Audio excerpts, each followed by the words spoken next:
Hello everyone, स्वागत है आप सबका सृजन IAS PCS चैनल में। हम लोग यूपी PCS का GS5 का लेक्चर सीरीज़ स्टार्ट किए हुए हैं यूट्यूब में फ्री में।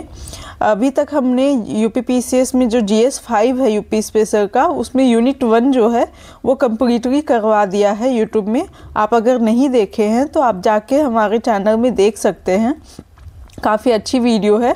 और फिर ये यूनिट 2 है वो कंटिन्यू चल रहा है अभी, और ये यूनिट 2 का लास्ट पार्ट है। उसके बाद यूनिट 2 ख़त्म हो जाएगा, फिर यूनिट 3 स्टार्ट करेंगे। यूनिट 2 में हम लोग आर्किटेक्चर ऑफ यूपी पढ़ रहे हैं। उसमें से हमने ancient architecture, medieval architecture, Indo Islamic वाला सारा देख लिया था। अभी इसमें मॉडर्न पीरियड आर्किटेक्चर देखेंगे, कुछ स्कीम्स देखेंगे, कमिटीज़ देखेंगे। ठीक है, तो फिर चलते हैं हम लोग अपने लेक्चर की तरफ। तो ये है modern period architecture British period के टाइम पे ये यूपी में। फिर ये डेवलप हुआ था 1757 से 1947 के टाइम पे, ब्रिटिश रूल के टाइम पे ये डेवलप हुआ है मॉडर्न पीरियड आर्किटेक्चर। और उत्तर प्रदेश जो है वो एक मेजर एडमिनिस्ट्रेटिव और कल्चरल हब था ये आर्किटेक्चर का। और ये जो आर्किटेक्चर है उसमें आपको ब्रिटिश, यूरोपियन और इंडो सार्सेनिक स्टाइल का ब्लेंड देखने को मिलेगा, मिक्सचर देखने को मिलेगा। और visible in public institution, churches, railway station, colonial buildings. ये जो पुराने बिल्डिंग्स है, कॉलोनियल बिल्डिंग्स या फिर पुराने रेलवे स्टेशन, चर्चेस, ये सब चीज़ों में आपको ये आर्किटेक्चर का रिफ्लेक्शन देखने को मिलेगा। ठीक है, अब आगे हम लोग एग्जाम्पल्स भी देखेंगे यूपी में भी। और फिर नेक्स्ट है features of the British architecture in UP. British architecture का फीचर्स, फर्स्ट है neo Gothic style. Neo Gothic style ये इस तरह का है, ठीक है, जिसमें कैरेक्टराइज बाय पॉइंटेड आर्क्स। ठीक है, पॉइंटेड आर्क है, इस तरह से पॉइंटेड आर्क है। ठीक है, उसके बाद रिव्ड, सॉरी एक सेकेंड, हाँ, उसके बाद रिव्ड वॉल्ट्स, ये आप देख सकते हैं रिव्ड वॉल्ट, ये वॉल्ट है। ठीक है, उसके बाद फिर फ्लाइंग बट्रेस, इसको फ्लाइंग बट्रेस बोलते हैं। ठीक है, नेव रूफ। तो ये है जियो गॉथिक स्टाइल। आप इसके कुछ फीचर्स यहाँ पे देख सकते हैं। फिर है इंडो सार्सेनिक स्टाइल। इसमें मुगल, राजपूत और यूरोपियन आर्किटेक्चर एलिमेंट्स का फीचर्स देखने को मिलेगा आपको। ये डोम स्टाइल मुगल आर्किटेक्चर में आपको देखने को मिलता था। फिर यूरोपियन आर्किटेक्चर का आप देख सकते हैं इस तरह से कोनिकल फ्लाइंग बट्रेस वाला फीचर्स। ठीक है, फिर राजपूत के फीचर्स, ये सब कुछ राजपूत के फीचर्स है। तो ये सब मिक्स करके यहाँ पे आपको जाली वर्क भी देखने को मिल जाएगा। ठीक है, जो मुगल आर्किटेक्चर के फीचर्स थे। तो ये तीनों कंबाइंड फॉर्म में ये इसको बोलते हैं इंडो सार्सेनिक स्टाइल। ठीक है, फिर नेक्स्ट है विक्टोरियन एंड एडवर्डियन स्टाइल। इसमें है grand facets, high ceilings, classical detailings, देख सकते हैं हाई सीलिंग्स है, सीलिंग हाई है। ये है विक्टोरियन एंड एडवर्ड स्टाइल का फीचर्स। इसमें फिर ब्रिक और स्टोन कंस्ट्रक्शन यूज किया जाता था। रेड ब्रिक, सैंड, लाइमस्टोन और आयरन स्ट्रक्चर्स यूज किए जाते थे। ये लार्ज विंडोज और वरांडा जो है वो इसलिए था ताकि वो इंडियन क्लाइमेट को अडाप्ट किया जा सकते हैं। इंडियन क्लाइमेट थोड़ा वार्म क्लाइमेट है as comparative to British climate. ठीक है, तो इसीलिए लार्ज विंडोज और वरांडाज हुआ करता था, विथ वाइड वरांडाज और लार्ज वेंटिलेटेड विंडोज। ठीक है, तो आप ये फीचर्स देख लीजिए। उसके बाद फिर नेक्स्ट चलते हैं हम लोग major examples of colonial architecture Uttar Pradesh में। जैसे कि अब ऊपर देखे थे कि पब्लिक बिल्डिंग जो है वो चर्चेस जो है, तो वो पुराने चर्चेस बिल्डिंग, पब्लिक बिल्डिंग, वो उसमें आपको कॉलोनियल आर्किटेक्चर्स देखने को मिलेंगे। तो उसमें से यूपी में है इलाहाबाद पब्लिक लाइब्रेरी जो है, जिसको स्कॉटिश बैरोनियल स्टाइल्स के थ्रू बनाया गया है। तो ये एक कॉलोनियल आर्किटेक्चर है। फिर ऑल सन्स कैथेड्रल, ये भी इलाहाबाद में है, गोथिक रिवाइवल स्टाइल यूज किया गया है इसमें। फिर कानपुर मेमोरियल चर्च, ये भी गोथिक रिवाइवल स्टाइल में बनाया गया है। और फिर नेक्स्ट है लखनऊ का चारबाग रेलवे स्टेशन और कानपुर सेंट्रल रेलवे स्टेशन, ये इंडो सार्सेनिक स्टाइल का यूज करके बनाया गया है इसको। तो ये कुछ एग्जांपल्स हैं जिसमें आपको ब्रिटिश आर्किटेक्चर का इन्फ्लुएंस देखने को मिलेगा यूपी में। ठीक है, अब नेक्स्ट चलते हैं significance of architecture in context of Uttar Pradesh. Uttar Pradesh के कंटेक्स्ट में क्या सिग्निफिकेंस है ये सारे आर्किटेक्चर का। उत्तर प्रदेश जो है वो एक रिच आर्किटेक्चरल लेगेसी शो करता है, जिसमें ancient temples, Mughal monuments, colonial era building से लेके मॉडर्न अर्बन प्रोजेक्ट, सब तरह की चीज़ें आपको उत्तर प्रदेश में देखने को मिल जाती है। फिर उत्तर प्रदेश में जो आर्किटेक्चर है वो उत्तर प्रदेश में कंट्रीब्यूट करता है उसके टूरिज्म में, इकोनॉमी में, कल्चर में, अर्बन डेवलपमेंट में और फिर ग्लोबल रिकॉग्निशन का भी काम करता है। ठीक है, तो अब इसका सिग्निफिकेंस में आगे देखते हैं पॉइंट्स। वो है कि टूरिज्म और इकोनॉमिक कंट्रीब्यूशन, ये जो आर्किटेक्चर जो भी है, एंशिएंट का हो गया, मिडाइवल का हो गया या मॉडर्न एरा का हो गया, जो भी आर्किटेक्चर्स हैं वो उससे हमारा जो उत्तर प्रदेश में है वो टूरिज्म फ्लरिश्ड होता है और इकोनॉमी को भी बूस्ट करता है। बूस्ट हेरिटेज टूरिज्म, जैसे कि मेजर अट्रैक्शन है एक तो ताजमहल, आगरा फोर्ट, फतेहपुर सीकरी, वाराणसी घाट्स, ये सब कुछ मेजर अट्रैक्शन है जहाँ पे फॉरेनर्स भी आया करते हैं विजिट करने के लिए। फिर कंट्रीब्यूट्स ग्रेटली टू यूपी के इकॉनमी में काफ़ी कंट्रीब्यूशन है ये सारे आर्किटेक्चर्स का।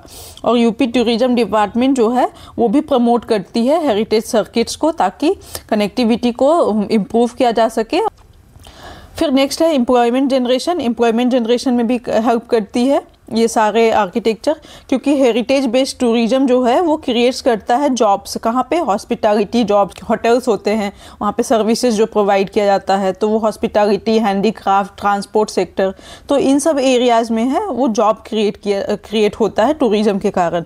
फिर स्किल्ड आर्टिजन्स वो भी इन्वॉल्व होते हैं, उनके जो आर्किटेक्चर जो है बड़े बड़े, उनके कंजर्वेशन में, ट्रेडिशनल क्राफ्ट जो है आगरा का मार्बल, इनले वर्क, ठीक है, तो इनका कंजर्व करने में, उनके क्राफ्ट्स को मेंटेन करने में जो स्किल्ड आर्टिजन्स इन्वॉल्व होते हैं तो उनके लिए भी लाइवलीहुड का काम करता है ये। फिर नेक्स्ट है स्पिरिचुअल टूरिज्म, जिसमें काशी विश्वनाथ टेम्पल, अयोध्या राम मंदिर और मथुरा वृंदावन ये स्पिरिचुअल टूरिज्म से रिलेटेड है, जो कि लाखों पिलग्रिम्स को अट्रैक्ट करते हैं और वहाँ के लोकल बिजनेसेस को सपोर्ट किया जाता है इस टूरिज्म के थ्रू। फिर नेक्स्ट है कल्चरल एंड हिस्टोरिकल आइडेंटिटी, क्योंकि ये सिंबल है यूपी के लेगेसी का। क्योंकि आर्किटेक्चर डाइवर्सिटी अगर देखें यूपी में तो काफ़ी डाइवर्स आर्किटेक्चर आपको मिलेंगे। गुप्ता के स्तूपा से लेके मुगल से ब्रिटिश कॉलोनियल बिल्डिंग सब देखने को मिलेगा आपको यूपी में। रिफ्लेक्ट्स यूपी का हिस्ट्री को रिफ्लेक्ट करता है ये।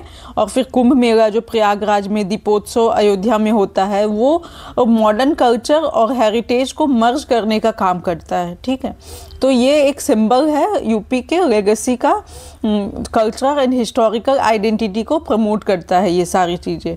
फिर आर्किटेक्चरल रिवाइवलिज्म की बात करें तो प्रोजेक्ट्स जैसे काशी विश्वनाथ कॉरिडोर, फिर अयोध्या राम मंदिर, ये जो अभी कॉरिडोर लाया गया था, प्रधानमंत्री मोदी के द्वारा इनॉग्रेट किया गया था, ये काशी विश्वनाथ कॉरिडोर और अयोध्या राम मंदिर integrate heritage with the modern urban planning के से इंटीग्रेट किया गया है इसको। ठीक है, तो आर्किटेक्चर का रिवाइवल किया जा रहा है इन सब मॉडर्न अर्बन प्लानिंग के थ्रू। ठीक है, फिर ग्लोबल रिकॉग्निशन में देखें तो यूनेस्को वर्ल्ड हेरिटेज साइट्स भी रिकॉग्नाइज किया गया है काफ़ी आर्किटेक्चर को, जैसे कि Taj Mahal UNESCO world heritage sites है। ठीक है, और फिर ताजमहल हमारा 7 वंडर ऑफ द वर्ल्ड में भी है। फिर फतेहपुर सीकरी, फिर ये सब हाईलाइट करते हैं यूपी के ग्लोबल आर्किटेक्चरल प्रोमिनेंस को। ठीक है, अब नेक्स्ट चलते हैं हम लोग sustainable urban development and smart city, कैसे इसको प्रमोट किया जा रहा है आर्किटेक्चर के थ्रू। फिर एडेप्टिव रीयूज ऑफ कॉलोनियल और मुगल एरा बिल्डिंग को रीयूज किया जा रहा है, जैसे कि ओल्ड फोर्ट्स और पैलेसेस जो है उसको as a heritage hotel, museum और कल्चरल सेंटर की तरह यूज किया जा रहा है। एग्जाम्पल देखें तो ला मार्टिन कॉलेज लखनऊ, ये ऑपरेशनल कॉलोनियल स्ट्रक्चर है जो कि ऑपरेशनल स्कूल की तरह यूज किया जाता है। फिर heritage conservation and smart city integrate किया जा रहा है, इंटीग्रेशन हो रहा है, जैसे कि वाराणसी, आगरा, लखनऊ, इनको इंटीग्रेट किया जा रहा है, इनके ट्रेडिशनल डिजाइंस को स्मार्ट सिटी प्रोजेक्ट से इंटीग्रेट किया जा रहा है। फिर इनिशिएटिव्स जैसे कि river front beautification, eco friendly lighting, pedestrian heritage zone, तो ये सस्टेनेबल अर्बन डेवलपमेंट का काम किया जा रहा है। ये सब रिवर फ्रंट को ब्यूटिफिकेशन किया जा रहा है, इको फ्रेंडली लाइटिंग लगाया जा रहा है, तो सस्टेनेबिलिटी को भी प्रमोट किया जा रहा है ये इन सब चीज़ों से। फिर सस्टेनेबल आर्किटेक्चरल लर्निंग, जैसे use of traditional cooling techniques, जैसे कि जाली वर्क यूज होता था मुगल आर्किटेक्चर में, इस्लामिक आर्किटेक्चर में। फिर वाटर रिजर्वायर्स भी, वो छोटे छोटे पॉन्ड्स हुआ करते थे वहाँ उनके आर्किटेक्चर्स के अंदर। फिर टेम्पल्स में भी पॉन्ड हुआ करते थे। Courtyard promotes eco friendly construction को प्रमोट करता है। ठीक है, तो ये सब सस्टेनेबल लिविंग और स्मार्ट सिटीज़ को प्रमोट किया जा रहा है इन सब बिल्डिंग्स के थ्रू। अब नेक्स्ट है soft power and international influence, global architectural influence में यूपी मॉन्यूमेंट जो है वो इंस्पायर करता है ग्लोबल आर्किटेक्ट्स को। जैसे कि ताजमहल का डिजाइन है is a replicated world wide इसको रेप्लिकेट किया गया है काफ़ी जगहों पे, ठीक है। अब नेक्स्ट है BAPS हिंदू टेम्पल, ठीक है। BAPS हिंदू टेम्पल ये आबी धाबी में है। ये रिफ्लेक्ट करता है कि कैसे इंडियन टेम्पल आर्किटेक्चर जो है वो ग्लोबल प्रोजेक्ट्स को इन्फ्लुएंस कर रहा है। फिर यहाँ पे जो हिंदू टेम्पल है यहाँ पे इंडियन टेम्पल आर्किटेक्चर्स का इन्फ्लुएंस देखने को मिलेगा आपको। फिर डिप्लोमेटिक और कल्चरल सिम्बोलिज्म में देखें तो विजिटेड बाय डिग्नेटरीज टू, जैसे कि बहुत सारे डेलीगेट्स जो आते हैं वो ये सब जगहों पे विजिट करते हैं, जैसे कि ताजमहल, काशी विश्वनाथ कॉरिडोर, ठीक है, जो कि हाईलाइट करता है कि इंडिया का कल्चरल हेरिटेज ग्लोबली कितना रिच है, ठीक है। अब कुछ चैलेंजेस भी है, जैसे कि हेरिटेज कंजर्वेशन इशू। कंजर्वेशन में इशूज आता है क्योंकि पॉल्यूशन है, पॉल्यूशन से मॉन्यूमेंट्स ख़राब हो रहे हैं, इंक्रोचमेंट किया जा रहा है, फिर पुअर मेंटेनेंस हो रहा है, मेंटेन नहीं किया जा रहा है तो बिल्डिंग्स ख़राब हो रही है। तो फिर नेक्स्ट है अनरेगुलेटेड अर्बनाइजेशन बिना रेगुलेट किए, बिना प्लान किए बढ़ता जा रहा है। Neglect of traditional architectural style को नेग्लेक्ट किया जा रहा है, न्यू कंस्ट्रक्शन किए जा रहे हैं। फिर नेक्स्ट है क्लाइमेट चेंज इम्पैक्ट। इसमें rising heat, humidity, reduce longevity of old structure, ठीक है। हीट राइज हो रहा है, ह्यूमिडिटी बढ़ रही है, जिसके कारण पुराने स्ट्रक्चर्स जो है उसकी लॉन्गेविटी रिड्यूस हो गई है, जल्दी ख़राब हो जा रहे हैं। फिर वे फॉरवर्ड में देखें तो हम लोग कुछ कर सकते हैं, जैसे कि हेरिटेज कंजर्वेशन पॉलिसीज ला सकते हैं जो कि ASI को स्ट्रेंथन करे, फिर लोकल कंजर्वेशन बॉडीज को स्ट्रेंथन करे, ठीक है। और फिर सस्टेनेबल डेवलपमेंट पे फोकस किया जा सकता है। ब्लेंड हेरिटेज एलिमेंट्स को मॉडर्न प्लानिंग के साथ ब्लेंड करके या फिर उन दोनों का मिक्स करके बनाया जा सकता है, जैसे कि अयोध्या का temple city, Varanasi smart city. तो ये कुछ एग्जाम्पल है जिसमें हेरिटेज एलिमेंट्स और मॉडर्न प्लानिंग को ब्लेंड किया गया है। तो उसी तरह हम लोग और भी चीज़ें कर सकते हैं। फिर इको फ्रेंडली टूरिज्म को प्रमोट किया जा सकता है, green tourism, reduce traffic near heritage zones के आसपास जो ट्रैफिक है उसको कम किया जा सकता है, मैनेज किया जा सकता है, सस्टेनेबल मटेरियल्स का यूज किया जा सकता है। फिर कंक्लूजन में यही है कि यूपी के आर्किटेक्चर जो है वो लिविंग लीगेसी है, ठीक है, लिविंग लीगेसी है, जिसमें कि उसके shaping its culture and economic identity को शेप करता है वो through heritage conservation and modern planning. फिर नेक्स्ट है मेंटेनेबिलिटी ऑफ आर्किटेक्चर, ठीक है। आर्किटेक्चर को मेंटेन करने का काम जो है वो ASI का है, ठीक है, आर्कियोलॉजिकल सर्वे ऑफ इंडिया का। तो ASI के बारे में थोड़ा सा देख लेते हैं।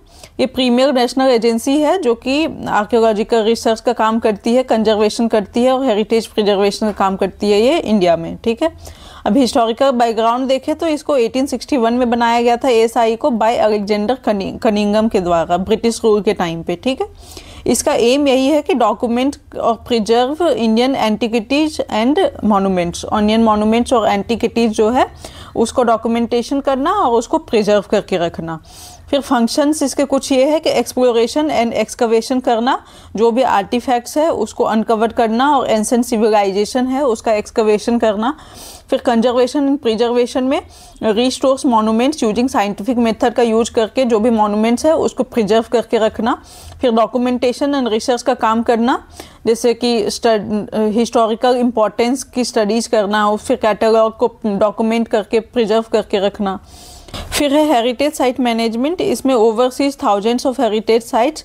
उसके बाद पब्लिक अवेयरनेस और एजुकेशन का काम किया जाता है ASI के द्वारा। कल्चरल हेरिटेज को प्रमोट किया जाता है वाई म्यूजियम और एग्जीबिशन के थ्रू। फिर वर्ल्ड हेरिटेज साइट्स जो है nominates, preserve, UNESCO heritage sites, इनको प्रिजर्व करना, नॉमिनेट्स करना, ये सब काम ASI करती है। फिर सिग्निफिकेंस देखें आर्कियोलॉजिकल सर्वे ऑफ इंडिया का, तो वही जैसे कि preserve India diverse cultural heritage को प्रिजर्व करके रखना, हिस्टोरिकल अंडरस्टैंडिंग को इन्हांस करती है। हम लोग को ये सब आर्किटेक्चर के थ्रू हमारी हिस्टोरिकल अंडरस्टैंडिंग है वो बढ़ती है। फिर रिसर्च में हेल्प करती है। फिर बूस्ट टूरिज्म एंड इकोनॉमी को बूस्ट मिलता है ये आर्किटेक्चर के थ्रू। फिर secure global recognition for India's heritage के लिए ग्लोबल रिकॉग्निशन को सिक्योर किया जाता है। फिर चैलेंजेस में इन ASI को फंडिंग बहुत कम दिया जाता है, फिर रिसोर्सेज की कमी है इनके पास, issues of maintenance, vandalism, security, ये सब कुछ इशूज है। पॉल्यूशन है बढ़ रहे हैं, क्लाइमेट थ्रेट्स बढ़ रहा है, क्लाइमेट चेंज बढ़ रहे हैं। फिर बैलेंसिंग एक्सेस विथ कंजर्वेशन को बैलेंस करना मुश्किल होता जा रहा है। फिर कंक्लूजन में देखें तो ASI जो है वो गार्जियन है इंडिया का कल्चरल हेरिटेज का, जिसका काम है प्रोटेक्ट करना, conserving, promoting ancient monuments, while fostering public awareness को भी प्रमोट करना और सस्टेनेबल प्रिजर्वेशन भी करना। ठीक है, तो ये एक तरह का समरी है जिसको कंक्लूजन में आप लिख सकते हैं अगर ये ASI के बारे में कुछ पूछता है तो। नेक्स्ट चलते हैं हम लोग वैल्यू एडिशन। ये committee to review the functioning of ASI के फंक्शनिंग को रिव्यू करने के लिए एक कमिटी बनाई गई थी जिसको चेयर किया गया था मिस्टर V विजय साई रेड्डी के द्वारा। ठीक है, तो इनके चेयरमैनशिप के अंदर ये कमिटी वर्क की थी, स्टैंडिंग कमिटी थी ये, जो कि ट्रांसपोर्ट, टूरिज्म एंड कल्चर पे बनाई गई थी। इसने अपनी रिपोर्ट जो है वो सबमिट की थी 21 सितंबर 2023 को, और इसके रिपोर्ट का नाम था functioning of archaeological survey of India.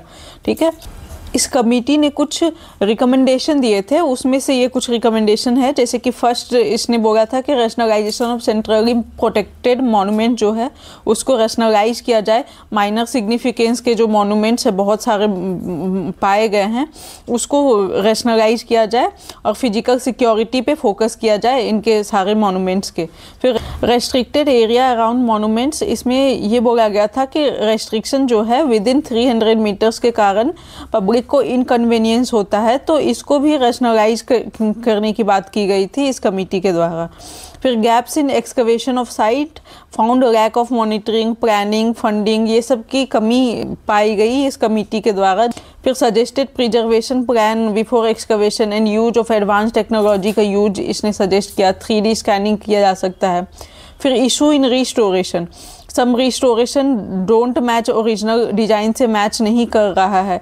फिर रिकमेंडेड रिटेनिंग ओरिजिनल स्ट्रक्चर को रिटेन करने का रिकमेंडेशन दिया गया इस कमेटी के द्वारा। फिर इंटीग्रेटिंग क्लाइमेट एडेप्टेशन स्ट्रैटेजीज को इंटीग्रेट करने की बात की गई।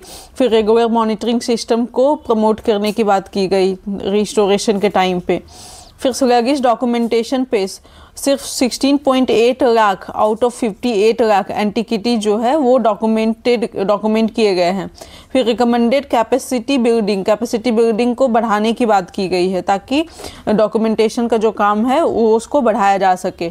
फिर वैकेंसीज और रिस्ट्रक्चरिंग, ASI का जो रिस्ट्रक्चरिंग और वैकेंसीज जो है उसको फिल करने की बात की गई है। 31% ऑफ द पोस्ट जो है वो वैकेंट है अभी, जिसके कारण एडमिनिस्ट्रेटिव डिलेज होता है। Propose restructuring ASI wing for core function और IDC wing, Indian heritage development council का विंग जो है फॉर मैनेजमेंट एंड टूरिज्म। तो ये अलग अलग रिस्ट्रक्चर करने की बात की गई। कोर फंक्शन के लिए ASI का विंग होगा और फिर मैनेजमेंट एंड टूरिज्म के लिए IHDC का विंग होगा। तो ये अलग अलग करने की बात की गई है इस कमेटी के द्वारा। फिर इन्वॉल्वमेंट ऑफ प्राइवेट एंटिटीज, जैसे कि लिमिटेड इंगेजमेंट है प्राइवेट एंटिटीज़ का मॉन्यूमेंट मित्र स्कीम के अंदर, तो उसको बढ़ाने की बात की गई है। Suggested PPP model, public private partnership model, उसको सजेस्ट किया गया है। और CSR पार्टनरशिप जो है वो कंजर्वेशन और मेंटेनेंस के लिए हम लोग CSR पार्टनरशिप पे फोकस कर सकते हैं। फिर dealing with encroachment, advise regular survey or database to identify encroachment, encourage local community involvement and support for affected person। ठीक है, तो ये कुछ रिकमेंडेशन था इस कमेटी के द्वारा। अब नेक्स्ट हम लोग चलते हैं central and UP government initiative for maintainability of architecture of UP. ठीक है, इसमें हम लोग देखते हैं सेंट्रल गवर्नमेंट के कुछ इनिशिएटिव, जैसे कि national mission on monuments and antiquities. ठीक है, इस पे नेशनल मिशन लाया गया था ये 2017 में, ताकि डॉक्यूमेंट्स किया जा सके सारे एंटीक्विटीज का और क्रिएट ए डेटाबेस क्रिएट किया जा सके इंडिया के बिल्ड हेरिटेज एंड एंटीक्विटीज का। Documented over 3.1 lakh built heritage sites और 14 लाख एंटीक्विटीज जो है वो अभी तक डॉक्यूमेंट कर लिए गए हैं।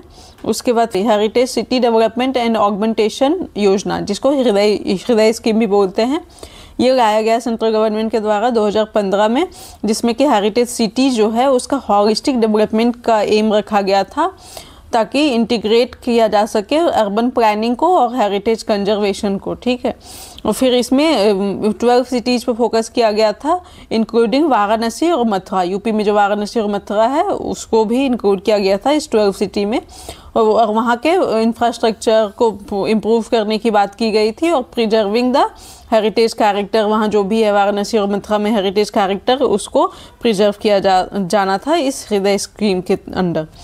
फिर नेक्स्ट है Indian national trust for art and culture heritage. ठीक है, ये 1984 में आया था। ये नॉन प्रॉफिट ऑर्गेनाइजेशन है ये हेरिटेज को कंजर्वेशन के लिए। इसका काम था कि अंडरटेक्स रिस्टोरेशन प्रोजेक्ट, फिर रिस्टोरेशन का जो काम प्रोजेक्ट्स होते हैं वो ये देखेगी।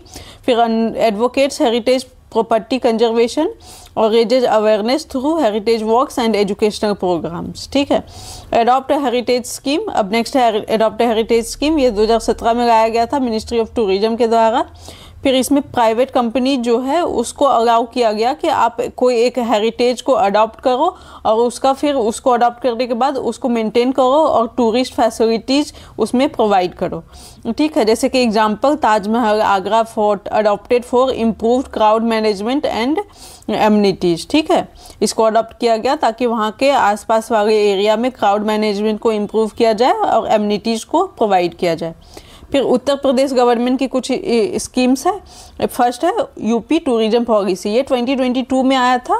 इसमें कि 12 हेरिटेज सर्किट्स को डेवलप करने की बात की गई थी, जिसमें व्रजभूमि, अवध, बुंदेलखंड, बुद्धिस्ट सर्किट ये सब इंक्लूडेड है। फिर इसमें प्राइवेट इन्वेस्टर्स जो हैं उसको इंसेंटिव दिया जाएगा ताकि वो मेंटेन कर सके हेरिटेज प्रॉपर्टीज़ को एज ए होटल्स, म्यूजियम्स और हब्स की तरह। ठीक है, फिर नेक्स्ट है आगरा हेरिटेज कंजर्वेशन प्लान। ठीक है, इसमें focus on protecting Mughal era monument जो है उसको प्रोटेक्ट करने पे ज़्यादा फोकस दिया गया है इस प्लान के थ्रू, जैसे कि ताजमहल, आगरा फोर्ट, फतेहपुर सीकरी में जो है तो उन सबको प्रोटेक्ट किया जाएगा इस प्लान के थ्रू। फिर installation of air purifying tower near Taj Mahal, restoration of Mughal garden, तो ये सब कुछ एक्टिविटीज़ की जाएगी। फिर Lucknow heritage zone project next है। इसमें conservation of Nawabi era structure, Nawabi era structure जैसे कि बड़ा इमाम बागा, छोटा इमाम बागा, फिर रूमी दरवाज़ा, फिर ला मार्टिनिर कॉलेज जो अभी हम लोग देखे, तो ये सब कुछ जो नवाब एरा के स्ट्रक्चर्स थे उनको कंजर्व किया जाएगा इस लखनऊ हेरिटेज जोन प्रोजेक्ट के अंदर। ठीक, फिर इसी में फिर रिस्टोरेशन ऑफ ओल्ड मार्केट और स्ट्रीट्स इन हजरतगंज और चौक जो है वहाँ पे रिस्टोर किया जाएगा ओल्ड मार्केट और स्ट्रीट्स को। फिर नेक्स्ट स्कीम है UP smart cities mission and heritage integration, जैसे कि सिटीज जैसे कि वाराणसी, लखनऊ, आगरा, प्रयागराज। ठीक है, इनको इंटीग्रेट किया जाएगा। हेरिटेज कंजर्वेशन और अर्बन डेवलपमेंट है वो दोनों को इंटीग्रेट किया जाएगा इन सिटीज़ में ताकि रीडेवलपमेंट किया जा सके ओल्ड कॉलोनियल बिल्डिंग का, गवर्नमेंट ऑफिसेज, पब्लिक म्यूजियम्स जो है उनका। ठीक है, अब नेक्स्ट हम लोग चलते हैं म्यूजियम्स इन यूपी। यूपी में क्या क्या म्यूजियम्स है वो देख लेते हैं। कुछ इंपॉर्टेंट म्यूजियम जैसे कि स्टेट म्यूजियम, ये लखनऊ में है। ये oldest and largest multipurpose museum है यूपी का। ठीक है, इसमें डिस्प्ले किया जाता है, दिखाया जाता है antiquities, art, archaeology, painting, manuscript, numismatics, anthropology, ये सब शो किया जाता है इस म्यूजियम में। और ये म्यूजियम जो है वो फेमस है वहाँ पे ब्रॉन्ज आर्टिफैक्ट्स के कारण जो कि एंशिएंट टाइम का है। ठीक है, फिर नेक्स्ट है भरत कला भवन, ये वाराणसी में है ये म्यूजियम। यहाँ पे भी आर्टिफैक्ट्स, टूल्स दिखाए जाते हैं जो कि इंडस वैली सिविलाइजेशन के हैं और include item from Mauryan, Sunga, Gupta dynasty के भी आइटम्स यहाँ पे इस म्यूजियम में रखे गए हैं शो के लिए। फिर इलाहाबाद म्यूजियम, ये रिचेस्ट म्यूजियम है यूपी का। इसमें प्री हिस्टोरिक आर्टिफैक्ट्स और फिर sculpture, manuscript, gold coins, carved figures, terracotta objects ये सब रखे गए हैं, इनका कलेक्शन है यहाँ पे। नेक्स्ट है आनंद भवन, ये इलाहाबाद में है। फिर ये एंसेस्ट्रल होम है जवाहरलाल नेहरू का, इसको अब म्यूजियम बना दिया गया है। इसमें डिस्प्ले किया जाता है memorabilia of Nehru family, Nehru family की जो कुछ वस्तुएं जिससे कि वो याद की तरह डिस्प्ले किया जाता है, मेमोरेबल चीज़ें उसको डिस्प्ले किया गया है। फिर आर्कियोलॉजिकल म्यूजियम जो है ये सारनाथ में है। ये focuses on artefacts related to Buddhism. ठीक है, सारनाथ वाला बुद्धिज्म के आर्टिफैक्ट से रिलेटेड होगा। Houses, ancient sculptures and bronze ठीक है, ये सब चीज़ें आपको देखने को मिलेगा वहाँ पे। फिर गवर्नमेंट म्यूजियम, ये मथुरा में है। Rich collection from Mathura school of sculpture जो था, जो 3rd सेंचुरी BC से 12th सेंचुरी AD तक फ्लरिश्ड किया था, तो उस टाइम का जो स्कल्पचर है उसका कलेक्शन है इस म्यूजियम में। फिर झांसी म्यूजियम, ये झांसी फोर्ट में लोकेटेड है, ये फोर्ट के अंदर है। Highlights history of Jhansi and Bundelkhand region का हिस्ट्री वहाँ पे हाईलाइट होता है उस म्यूजियम में। वहाँ पे बहुत सारे weapons, dresses, photographs, terracotta, bronze, statue, paintings, ये सब देखने को मिलेगा आपको उस म्यूजियम में। फिर contains coins from Chandela dynasty, Chandela dynasty के कॉइन्स भी है उस म्यूजियम में। फिर कुछ और अदर म्यूजियम जैसे फैजाबाद, जौनपुर, गोरखपुर म्यूजियम, ये सब भी है, प्रिजर्व करती है रीजनल हेरिटेज को, ठीक है। अब टूरिज्म सिग्निफिकेंस देखें तो museum are the key for understanding, ठीक है, वो यूपी के पास्ट को अंडरस्टैंड करने में हेल्प करता है ये म्यूजियम। और फिर सर मेजर टूरिस्ट अट्रैक्शन की तरह भी काम करता है, टूरिज्म को अट्रैक्ट करता है। और फिर कंक्लूजन में ये बोलेंगे कि visiting this museum help explore UP का हिस्टोरिकल इवोल्यूशन को एक्सप्लोर करने में हेल्प करेगा। आर्टिस्टिक एक्सेलेंस के बारे में पता चलता है इस म्यूजियम से। फिर ऑफरिंग वैल्यूएबल इंफॉर्मेशन भी हमें मिलता है फॉर रिसर्चर्स और टूरिस्ट, दोनों के लिए अच्छा इन्फॉर्मेशन का सोर्स है ये म्यूजियम्स, ठीक है। अब फिर नेक्स्ट चलते हैं उत्तर प्रदेश स्टेट आर्कीव्स, ये डिपार्टमेंट ऑफ कल्चर के अंदर आता है। Uttar Pradesh state आर्कीव्स preserve the state का ब्रिलियंट हेरिटेज जो है उसको प्रिजर्व करने का काम करता है ये स्टेट के अंदर जो भी है, through a vast collection of historical documents, arts and artefacts, ठीक है। ये हिस्टोरिकल और कल्चरल रिसर्च जो है उसको प्रमोट किया जाता है इसके द्वारा, यूपी स्टेट आर्कीव्स के द्वारा स्टेट में। इसका ओरिजिन जो हुआ था वो 4th session of the Indian historical record commission जो उसका जो सेशन था दिल्ली में 1922 में, उसमें ये ओरिजिन हुआ था यूपी स्टेट आर्कीव्स का। फिर उत्तर प्रदेश गवर्नमेंट ने urge to establish central record office for historical research, ठीक है, उसी ने अर्ज किया था कि एक सेंट्रल रिकॉर्ड ऑफिस होना चाहिए हिस्टोरिकल रिसर्च के लिए, तो उसी के बाद ये आर्कीव्स आया था उत्तर प्रदेश स्टेट आर्कीव्स। फिर इसका इस्टेब्लिशमेंट हुआ था 5 जून 1947 में, डिसीजन लिया गया था इस्टेब्लिशमेंट का to set up the office in Prayagraj, ये ऑफिस जो है प्रयागराज में है। फिर पर्पज यही है concentrate and preserve the record of historical importance for research, research के लिए जो भी हिस्टोरिकल इंपॉर्टेंस जो है उसको प्रिजर्व करके रखना, रिकॉर्ड्स करके रखना, ठीक है। फिर एडमिनिस्ट्रेटिव कंट्रोल, इनिशियली ये डिपार्टमेंट ऑफ एजुकेशन के अंदर आता था, फिर बाद में डिपार्टमेंट ऑफ इंडोलॉजी और कल्चर में ट्रांसफ़र किया गया 1958 में। उसके बाद फिर इसको रीनेम किया गया department of culture affairs in May 1975 में। फिर अभी ये डिपार्टमेंट ऑफ कल्चर के अंदर आता है यूपी गवर्नमेंट के अंदर। इसका एम यही है कि safe custody of non current government record, जो भी करेंट गवर्नमेंट रिकॉर्ड नहीं है, मतलब जो पहले वाले गवर्नमेंट की रिकॉर्ड है उसका सेफ कस्टडी रखना। उसके बाद फिर फैसिलिटेट और प्रिजर्व हिस्टोरिकल रिकॉर्ड जो है रिसर्च के लिए उसको प्रिजर्व करके रखना। एक्सेस प्रोवाइड करती है ये through micro filming and photocopying micro filming के थ्रू ये रिकॉर्ड्स हैं उसका एक्सेस प्रोवाइड करती है। फिर collect and conserve valuable manuscript and documents, उसको कलेक्ट करना, कंजर्व करना, ठीक है। उसके बाद ये जो यूपी स्टेट आर्कीव जो है उसका विजन यही है कि नेशनल प्राइड को फॉस्टर करना इन डॉक्यूमेंट्री हेरिटेज, ठीक है। उसके बाद फिर ensure long term preservation of records for future generation के लिए लॉन्ग टर्म प्रिजर्वेशन करना। एक्टिविटी यही है कि survey classify records in public offices, ठीक है, सर्वे करना, क्लासीफाई करना, जो भी रिकॉर्ड्स है उसको अलग क्लासिफिकेशन में देना, मतलब करना। फिर advise departments on record preservation का काम करना, ठीक है, डिपार्टमेंट को एडवाइज करना कि ये जो रिकॉर्ड जो भी है हेरिटेज रिकॉर्ड उसको प्रिजर्व करना। Transfer endangered record to state archive, ठीक है, जो भी इंडेंजर रिकॉर्ड है वो स्टेट आर्कीव को ट्रांसफ़र करना। फिर publish list of historically significant record जो है, ठीक है, उसको पब्लिश करना, लिस्ट प्रोवाइड करना जो भी इंपॉर्टेंट हिस्टोरिकली सिग्निफिकेंट रिकॉर्ड है। Maintain records in archives public offices, ठीक है, उसको रिकॉर्ड को अच्छे से मेंटेन करके रखना। Suggest preservation method to university and institutions को प्रिजर्वेशन मेथड सजेस्ट करना। और सर्विसेज जो प्रोवाइड किया जाता है यूपी स्टेट आर्कीव्स के द्वारा वो कुछ इस तरह से हैं।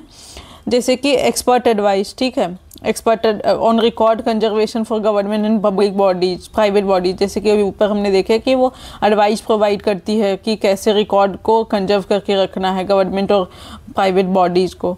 फिर grant coordination, work with national archives के साथ काम करती है to secure grant for NGOs, ठीक है।